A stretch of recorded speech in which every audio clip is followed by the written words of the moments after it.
Näod.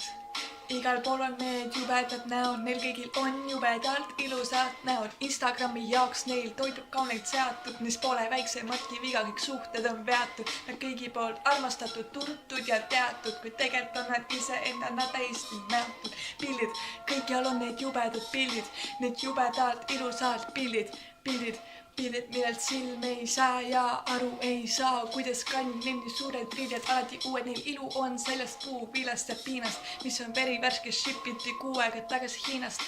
Sõnad, neil on jubedalt ilusad sõnad, kõik mõtted on neil alati tiibid. Nad on meie kõigi, nii sinu, minu kui ka tema elu giidid. Insta on neil alati kvatte täis, Twitteris on iga väikse mõte, mis peast läbi käis. Nad meid kõiki inspireerivad, armastust striimivad, kuid kõik pole nii lilleline kui tundub. Nad pole tegelikult juba väga ammu rõõmu tundnud, neil peas on jubedad mõtted, enda elu ette seadnud on nad suured tõkked. Nad üritavad end meikida, meid sellega feikida, kuid pole vahet, mis hooaeg on või trend. Fakt on see, et nad ei fucking armasta end. Nad üritavad täita ainult teisi, igal pool nad näitavad teisi, kuid on ammu ära murdnud enda tiivad ja kõik mõtted neid ikkagi surmani viivad.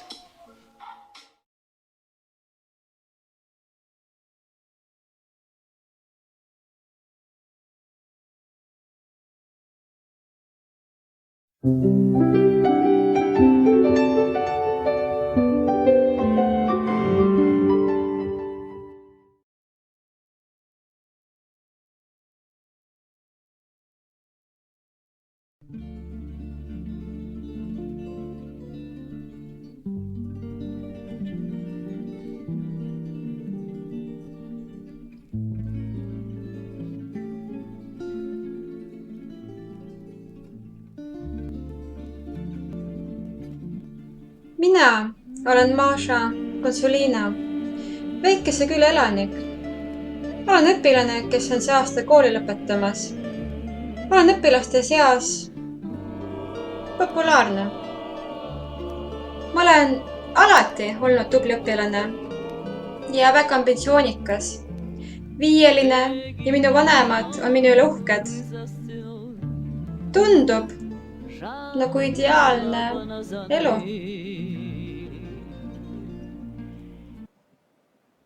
Just nimelt tundub. Kui minu vanemad vaid teaks, kui mässumeelne ma tegelikult olen, millises seltskonnas ma ringi liigun ja millistesse pahandustesse ma satun. Nende tütar pole nii perfektne, kui nemad arvavad. Nad on alati olnud hoolivad ja toetavad, isegi liiga hoolivad. Neil on alati kõik hästi, isegi kui see pole nii. Elavad omas mullis.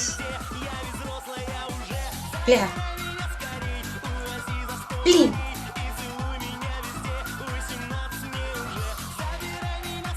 Ja eriti minu isa, terve elu valetanud ja keerutanud ja olnud tühjased lubadusi. Ta on hea valetaja. Bliin apääd. Pole ime, et minust selline inimene sai. Ainult valed ja tühjad jutud. See teeb mind kurvaks. Lubab mulle juba mitu aastat, et me lahkume sellest külast. Ja see koolibuss ka hilineb. Millast ma siit minema saan?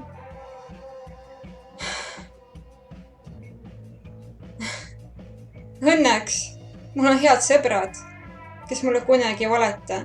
kes tahavad koos minuga siit külast põgeneda.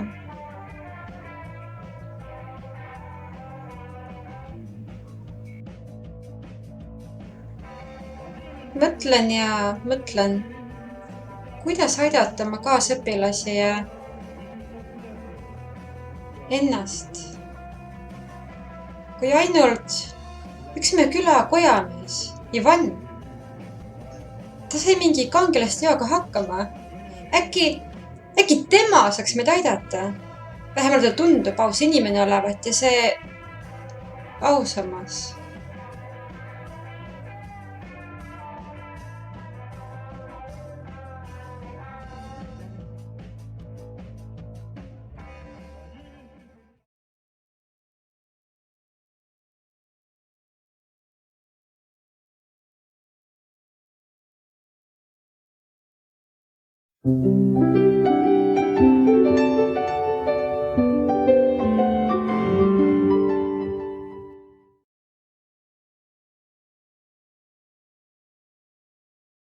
Mida oled õppinud selle aasta jooksul?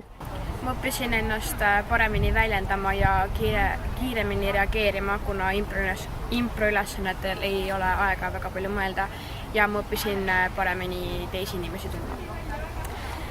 Mina õppisin oma fantaasiat ja oma aju kasutama ise. Mina õppisin, et tundi on võimalik korraldada ka ilma füüsilise nägemiseta ehk siis veebipõhiselt ning samuti õppisin oma fantaasiat ja kiiret mõtlemist improharjutustes kasutama.